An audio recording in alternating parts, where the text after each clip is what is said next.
As the Cornerstone Values approach to character education was being developed, the New Zealand Foundation for Character Education decided to register a trademark, a logo.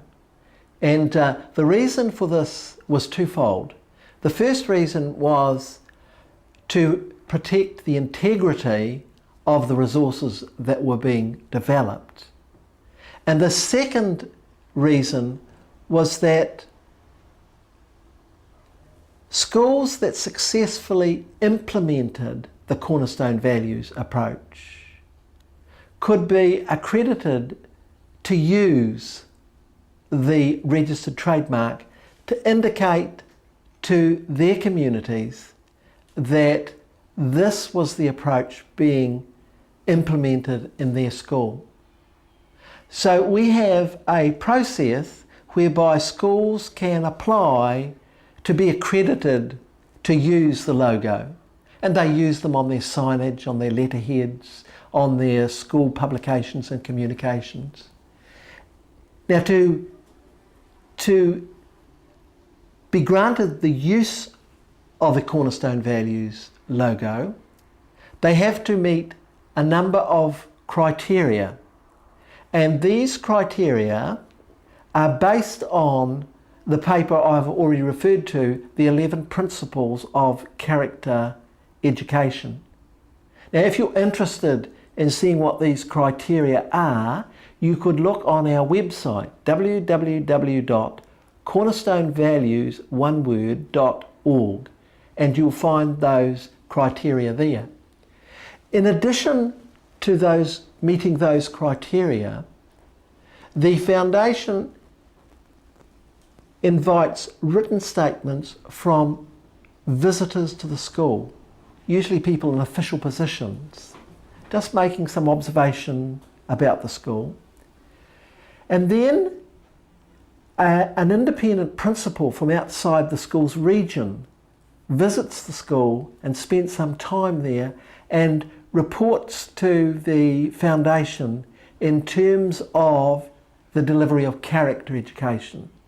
And finally, the representatives of the New Zealand Foundation of Character Education meet with the Board of Trustees.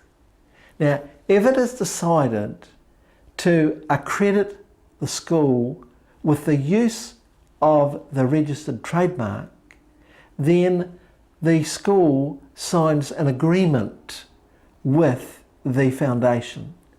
And briefly, there are three things that agreement is wanting to preserve, or the conditions. One is that the registration of the use is for 3 years, or until there's a change of policy or a change of principle.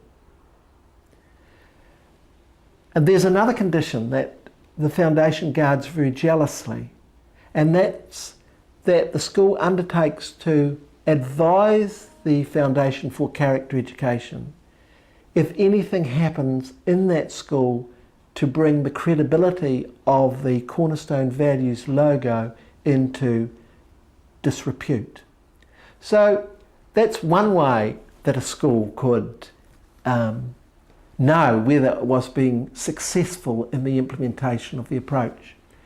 And that logo symbolises the school's commitment to the teaching, enforcing, advocating and modelling of Cornerstone Values.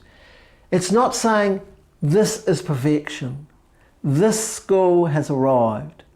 It's saying this school is committed to these things. I'd like to tell you about 2 schools that have been awarded the Cornerstone Values logo. And they're interesting because they're so different. One is a school that sought to restore what it had lost in terms of its school culture. And the other was a school that wanted to retain or conserve what it already had.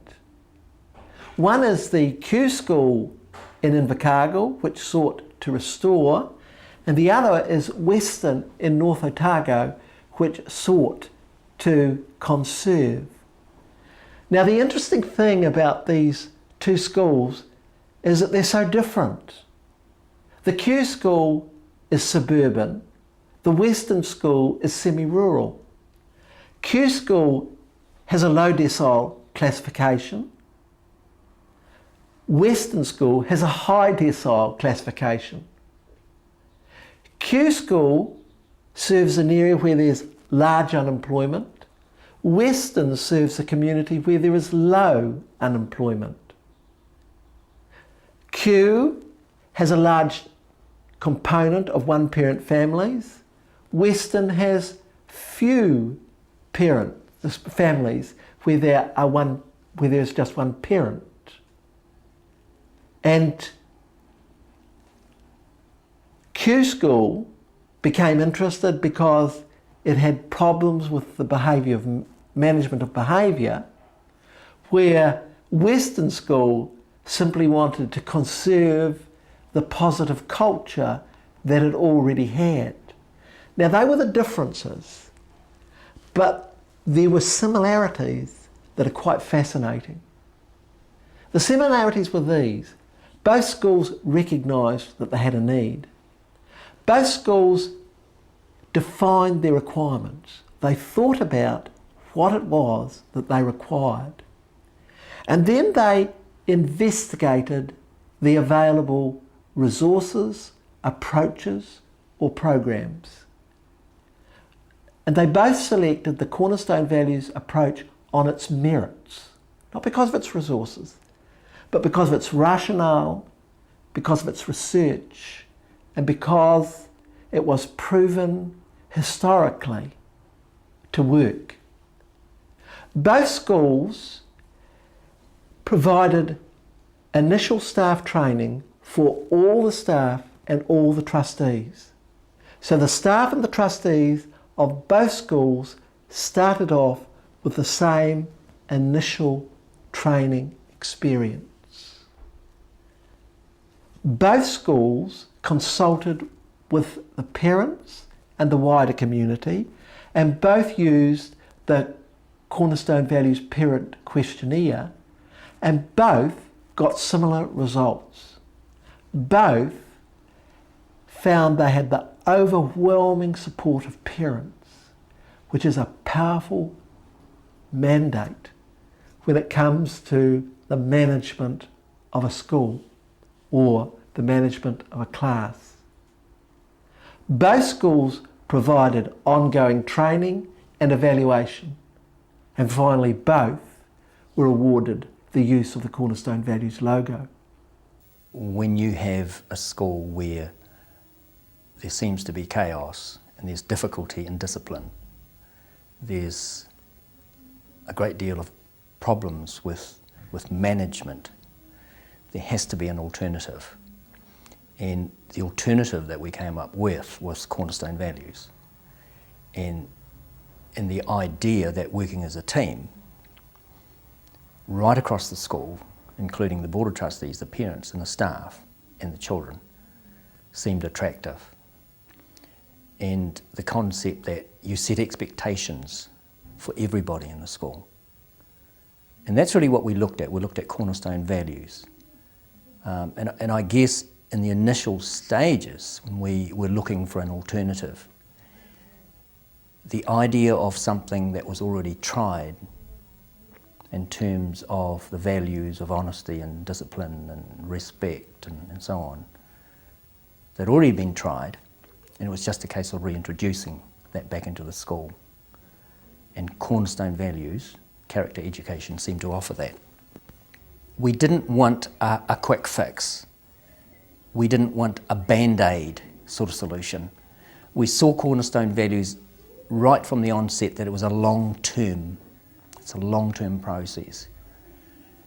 And that obviously when the children come to school, the parents have started the process of nurturing, and we just saw that as a continuing process.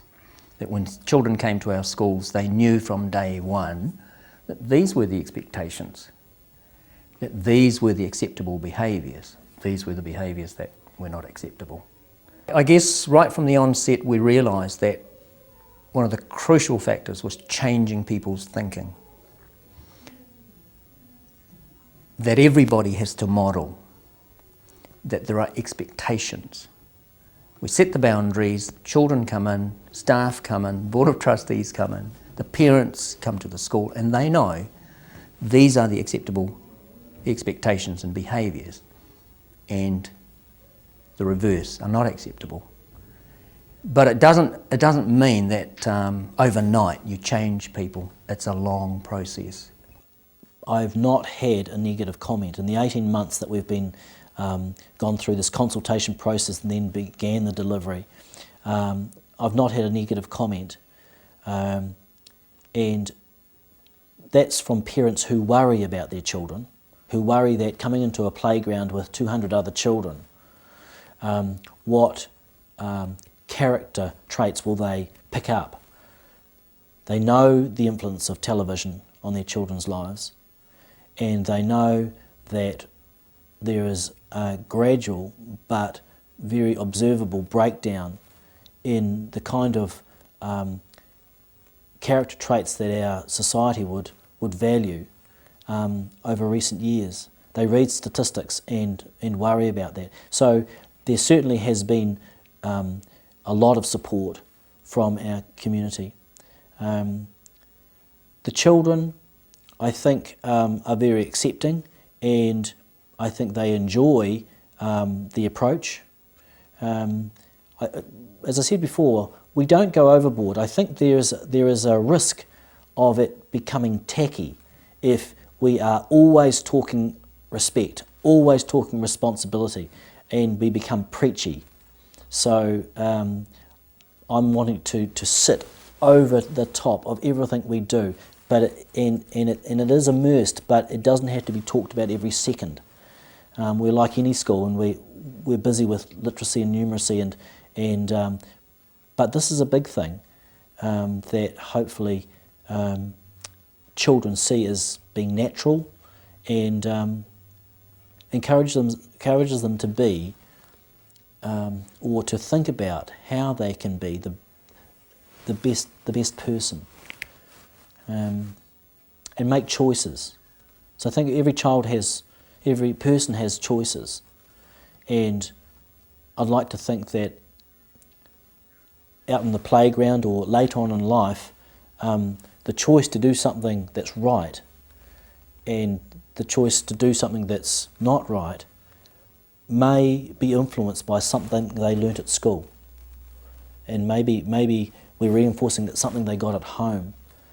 I think there's a twofold reason that we were interested in the logo.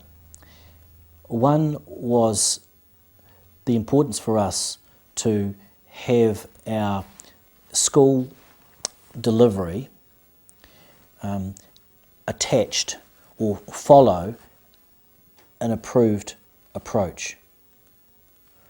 I think that in some schools and in some countries around the world, the whole thing can be, I think the word that John Heenan uses, flaky. And it was important for us, I think as teachers, to go down a proven path. And the second part of this is to communicate that. And the way we would communicate that is in the use of the logo.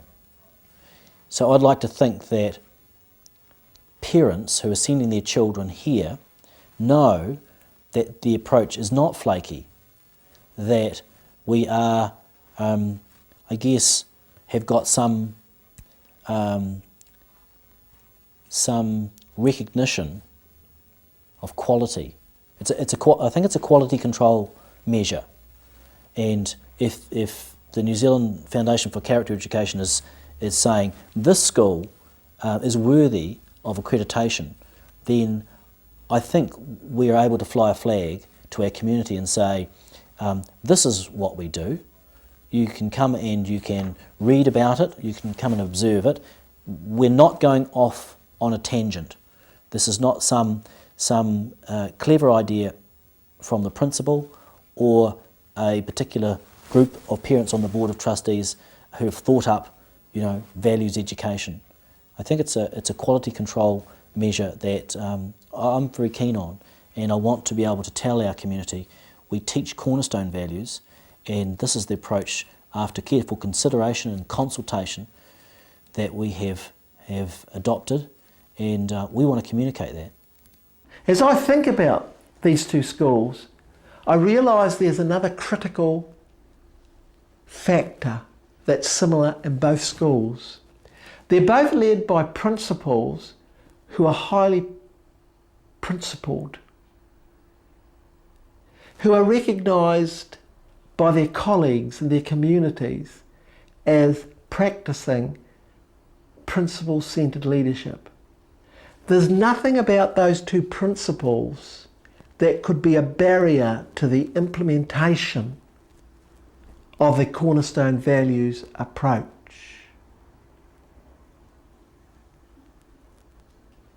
There's nothing shonky or suspect about their leadership or their ethics.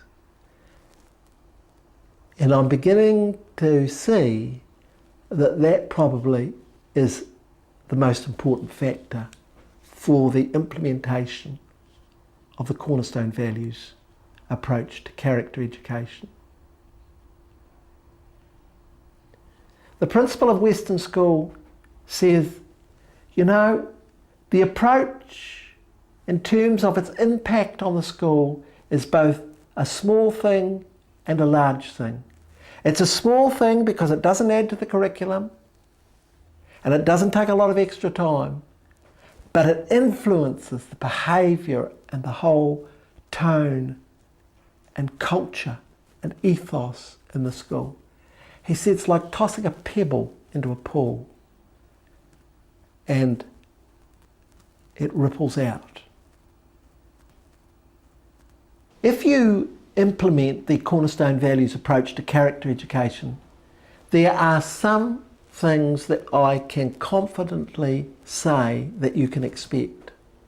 The first is you can expect that there will be an improvement in staff and student relationships. You can expect that there will be a decrease in discipline problems in the school. You can expect that there will be an improvement in playground behaviour. There will be an increase in student attendance, and there will be a decrease in staff sick leave. There will be less vandalism. The school will be a more caring community. The effectiveness of teaching and learning in the school will be increased, and the school will become attractive to parents and the community, and teachers will be encouraged to teach there and stay there. And the good news is it doesn't cost a lot of money, doesn't involve any fancy strategies or training, and it doesn't have a short shelf life. It's been proved through the generations.